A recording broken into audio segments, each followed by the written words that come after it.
Assalamualaikum warahmatullahi wabarakatuh. Kita lanjutkan ke perkuliahan kita, yaitu konsep dan aplikasi data mining. Pada kali ini kita akan melanjutkan materi prapemrosesan data. Pada minggu yang lalu sudah kita pelajari mengapa kita perlu melakukan prapemrosesan. Beberapa di antaranya adalah karena dimensi data yang terlalu besar, sedangkan tidak semua fitur atau kata atau field di dalam data tersebut akan diikutsertakan di dalam pemrosesan data mining kita. Karena data terlalu besar, maka itu bisa memperlambat proses komputasi, sehingga komputasinya menjadi tidak efisien waktu.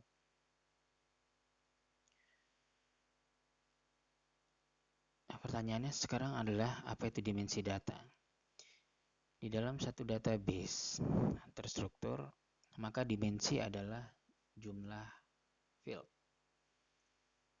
Ya, misalnya dalam suatu transaksi belanja, bisa saja dimensinya adalah nomor faktur, kode barang, nama barang, quantity, harga, dan sebagainya. Dalam proses seleksi beasiswa, misalnya nomor induk siswa, nama, anak keberapa, penghasilan orang tua, dan seterusnya. Dalam data tekstual, yang disebut dimensi adalah jumlah kata. Misalnya status di sosmed, komentar terhadap produk, abstrak skripsi, iklan lowongan kerja.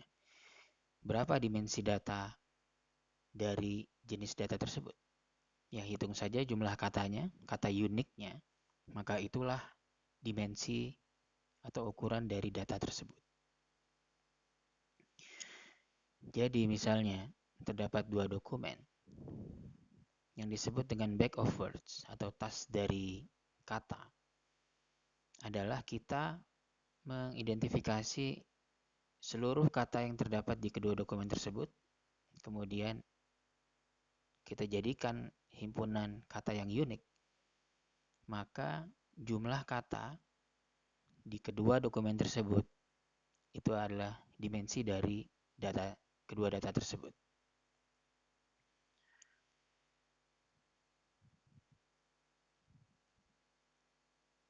Nah, data, mengapa perlu pemrosesan? Karena data menjadi tidak konsisten. Ya, misalnya disebabkan oleh human error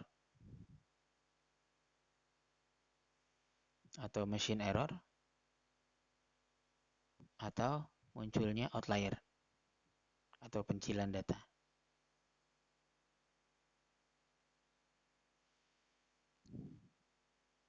Nah, tujuan pemrosesan data antara lain efisiensi proses,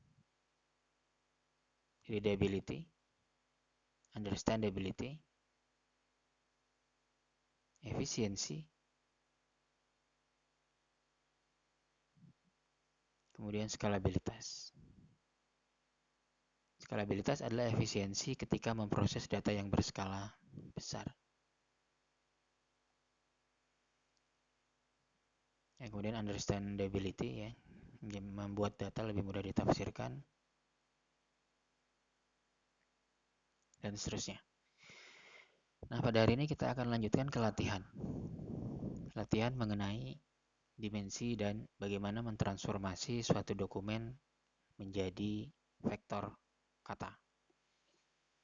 Nah, kita lihat latihan yang pertama, yaitu berapa dimensi dari masing-masing data berikut.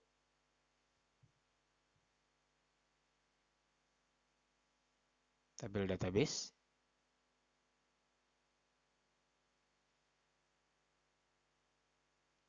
status Facebook, misalnya mulai hari ini work from home.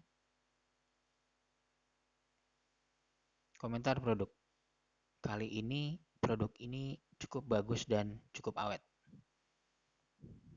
Nah, berapa dimensi dari ketiga macam data ini?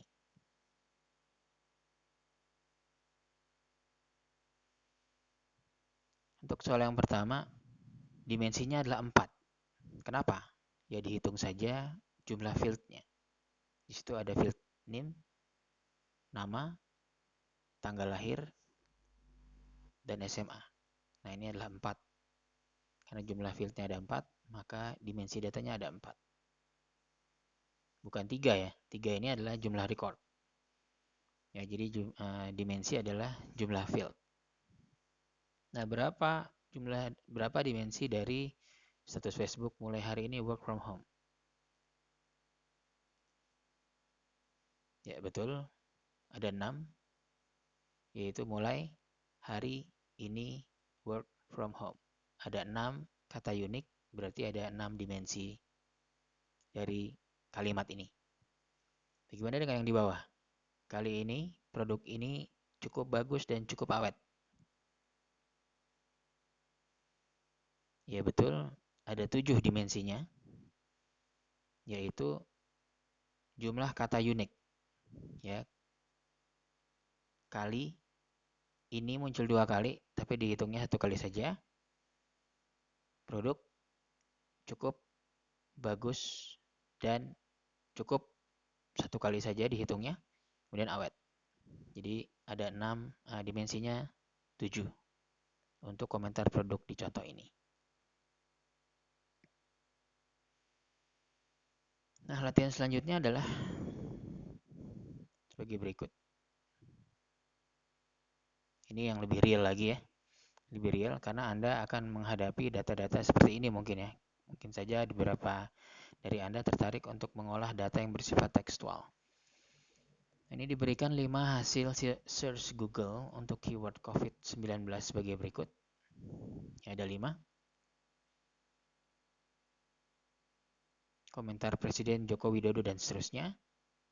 Dalam konferensi pers itu dan seterusnya. Ini dampak dan seterusnya. Dan seterusnya dan seterusnya. Ada 5.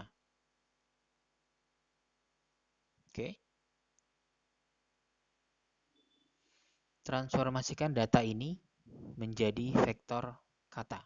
Kemudian hitunglah dimensi dari dataset ini. Caranya, transformasikan data menjadi vektor kata. Jadi langkah yang pertama adalah buat himpunan T. Ya, kita biasakan menggunakan notasi matematik. T berisi semua kata unik yang ada di semua data, yaitu 5 data. Ya, kalau datanya ada 10, jadi 10 data atau record. Berarti di sini kita dapatkan T sama dengan semua kata. Ada komentar, presiden, Joko, Widodo, saat, memberi, dan seterusnya.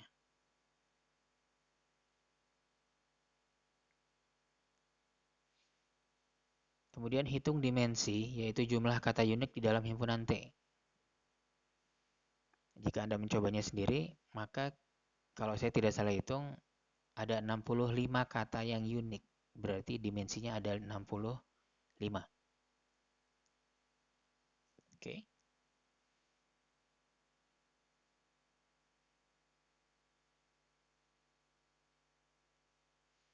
Buat tabel di mana baris berisi satu dokumen, kolom-kolom berisi semua kata yang diperoleh dari hasil pertama. Untuk tiap dokumen atau baris ke I dari 1 sampai 5 lakukan. Ini looping ya. Untuk tiap kata atau kolom ke J dari 1 sampai 65 lakukan. Jika kata ke J ada di dokumen ke I, maka tambahkan 1 ke sel I, J.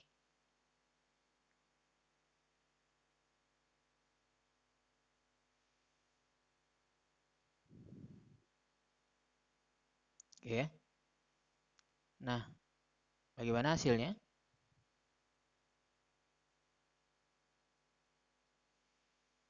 Hasilnya adalah kira-kira bisa kita lihat seperti ini.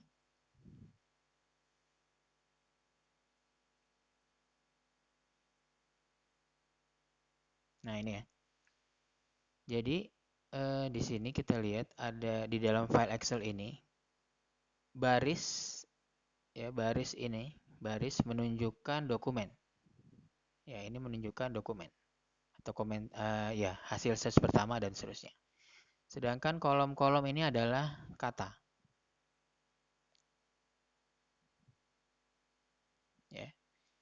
Kemudian di dokumen pertama,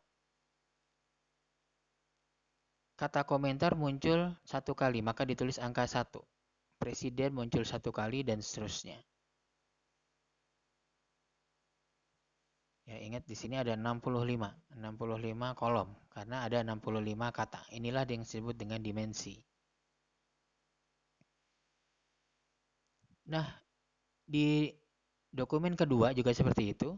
Jadi rupanya ada kata pers terkait ini juga muncul satu kali dan seterusnya. Dan bahkan kata Bengkulu muncul 2 kali. Oleh karena itu ditulis 2. Ya, dan seterusnya. Nah, untuk latihan, tugas Anda adalah lengkapi tabel berikut ini. Ya, lengkapi tabel berikut ini.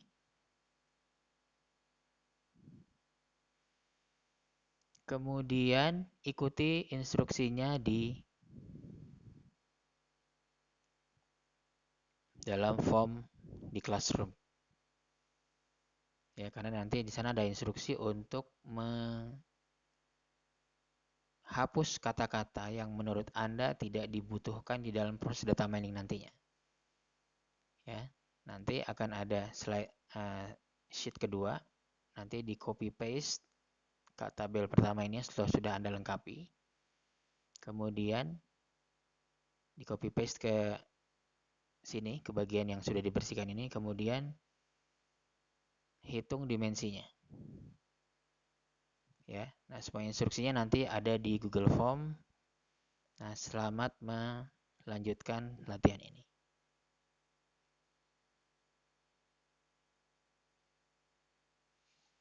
Demikian latihan kali ini saya akhiri. Assalamualaikum warahmatullahi wabarakatuh.